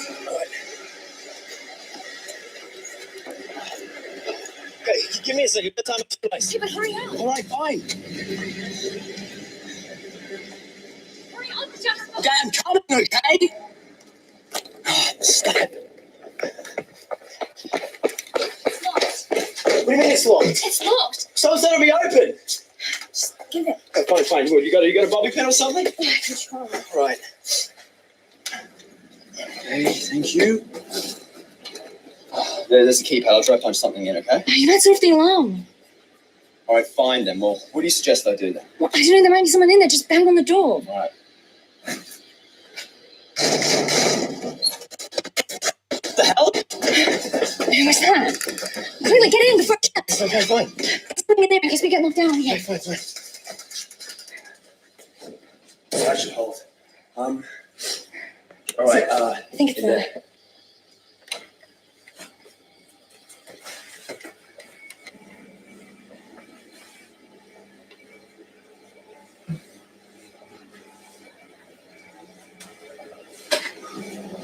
Look at all this stuff. I know. Are you sure they're definitely not here? The owner's gone, so we should be. Oh, I think this is it. Take this. Sure.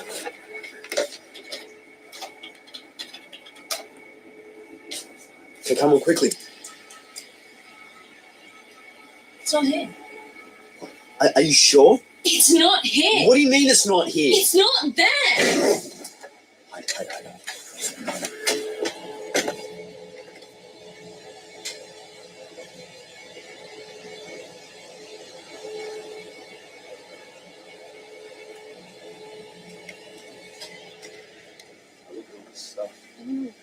Are you sure they're definitely not here?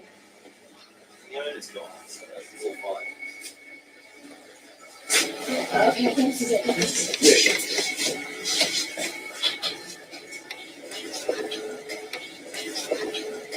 Yeah, sure. Okay, quickly. It's not here. Are you sure? Yes, I'm sure. It's not here. Hey, what do you mean it's not here? It's not there. It's not where it's supposed to be.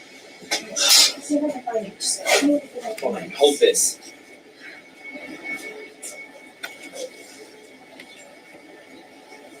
Oh, check this out.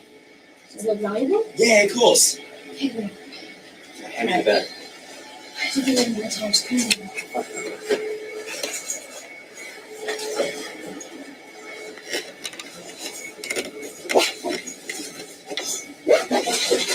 Okay, let's go.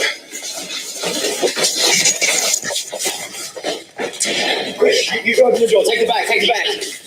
Okay, go, go, go. Run. Is that me? I don't know. What? Oh, my back, it's burning.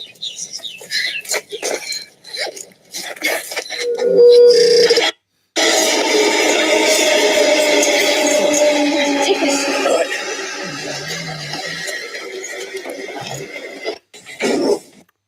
The system deleted him. The system deleted my boyfriend, Tyler. Is app feeling it on the Twitter.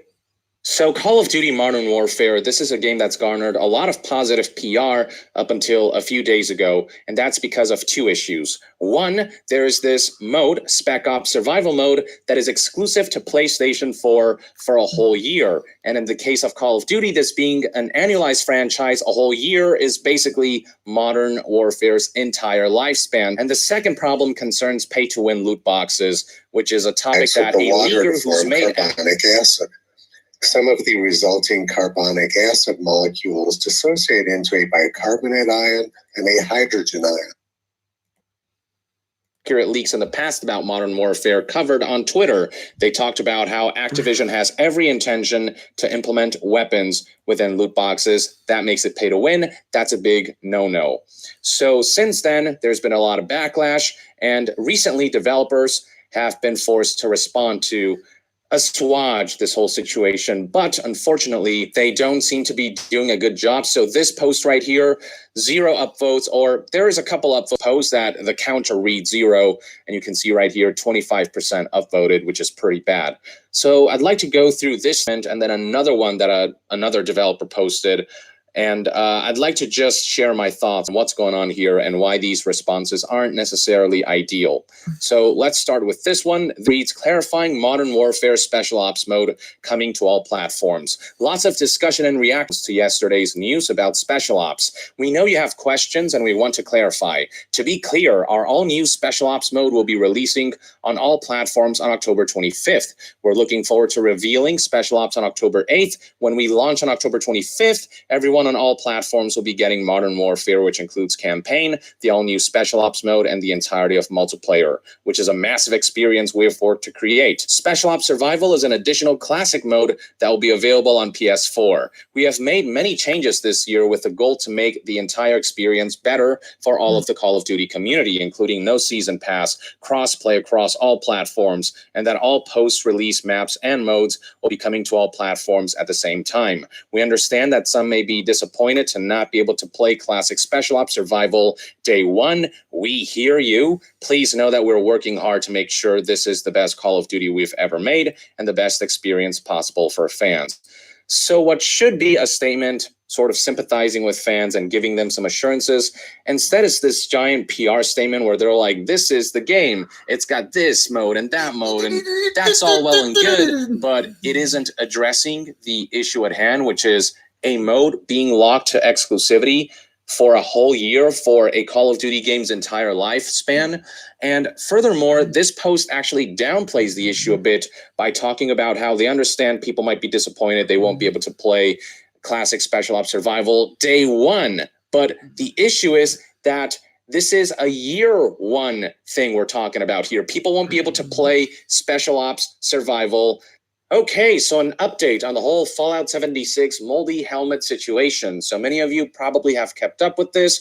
This Chronicle branded helmet, this Nuka-Cola edition of the Fallout 76 Power Armor helmet, has been recalled to spread that. It recalled on September 19th, 2019. Refunds have been issued, and this is a product, again, sold by Chronicle and imported by GameStop. Now, initial reports of this, particularly by DualShockers, didn't make that distinction, so a lot of people were led to believe.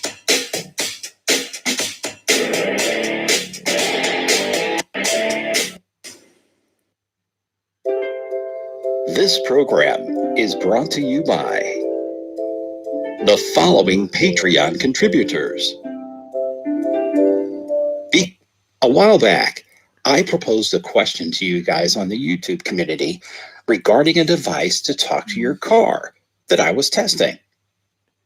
64% of you replied to my inquiry to do a review. So in response, Ryan McCaffrey with IGN, here's my unboxing review. the of them to listen to Now, anywhere you go, dreamed of having right a there. talking car like Kit So in the show Knight Rider. Now, for about $20 in the US, plus a cell phone with a generous data plan and a car equipped with Bluetooth audio, Did you Japan can have come your from talking sex car. between two guys? As of September 27th, 2019, the device you see here, the Rove Viva, has a lovely discount. On Amazon, this non-pro model is priced at $25.99. Subtract the cost with a coupon, and you're at $20.83. Not bad for what this unit is going to do for you. That is, put the Amazon Echo feature in your car. This is the Rove Viva Pro. This model starts at $69.99 in the US. And like the non-pro model, this one has a discount coupon you can apply. The report depends upon an app running on your phone for functionality. The part I don't care for at all about this unit is having something hanging on my air vent or a cable hanging in front of my dash.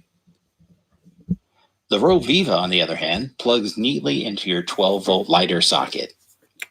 No wires, no clipping, nothing. This makes me very happy. If you happen to have a lighter in your 12-volt socket, just remove it and plug in the Viva. Setup is easy. Download the app for your Android or iPhone, turn on the car. It gets directions with Waze or Google Maps. You can choose which one you want. It charges my phone with the 2 USB adapters on the bottom. No wires dangling, nothing hanging on my vents. It answers my random silly questions, and it plays radio and pauses with turn-by-turn directions. So if I'm listening to the radio and it comes up with a, hey, turn left, it will pause the radio and I won't miss a thing. Here's what I dislike about it. It can be slow to respond. Frequent broken connections to the app. You have to go in and tap your Bluetooth connections and reconnect it. You have to say stop playback instead of just stop when it's playing something. Frequently, the connection is slow, and it tells you that. In that case, I'll turn off cellular and turn it back on to fix that. The device cannot send text messages at this time. I wish I could just say, hey, Alexa, send a text, but she can't do that right now. Here's what I wish it would do. I wish it had a louder request response tone. So when you say Alexa, it kind of makes a beep or a tone sound. I wish it was louder. I wish it would auto dim the blue ring at nighttime. It's really bright. I mean, you can set the brightness within the app, but normally it's just whatever you set it at. I wish it had improved traffic specifics. For example, I wish it would say, hey, there's an accident up ahead. Traffic is going to be slow. That may not be this company. It may be Amazon. Those kinds of things. So let's take a little trip with this device and see how it responds with road noise and so forth. So first off, Alexa, where am I? You're on Forsyth Boulevard in Clayton, Missouri, headed west. Alexa, find a sushi restaurant. Here are a few restaurants. 1. Sushi Eye, 0.3 miles away on North Central Avenue. 2. The You can't see. Turn right. Any French? Broadcasting of content or auxiliary port output. The non-pro model, the one I review here, only offers Bluetooth. No FM radio broadcasting of content or auxiliary port output. The $57.30 model gives you multiple connection options: Bluetooth, FM radio, and auxiliary. Most cars, at minimum, have FM radio. The non-pro model, the one I review here, only offers Bluetooth. No FM radio broadcast. So, let's spray painting walls. I'm sitting there going, you motherfuckers used to be the best people to hang out with. All the people, Mrs. Salty and I, we worked at this one school. And I swear, man, the best people to hang out at that school were the 3 gay people. They were super nice to hang around.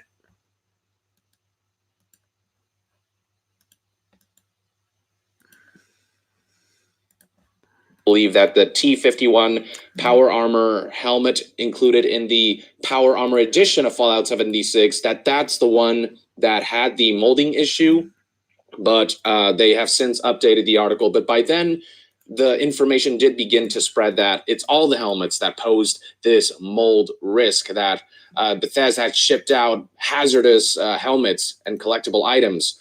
But other outlets did clarify, like Polygon here, that it's just a Nuka-Cola themed helmet sold at GameStop that was recalled and not this one right here. Now, they did add that That's increasing ocean various acidity. YouTube videos of people unboxing this. It's pretty much near identical to this edition, the Power Armor edition. So the question became, does the molding have something to do with the material, like the design of the helmet? In that case, could it be that Bethesda's version, the Power Armor Edition helmet, this one right here, does that also pose a risk given how identical these two are? So that was my worry, because there was nobody like confirming or denying one way or the other, which is why, just in case,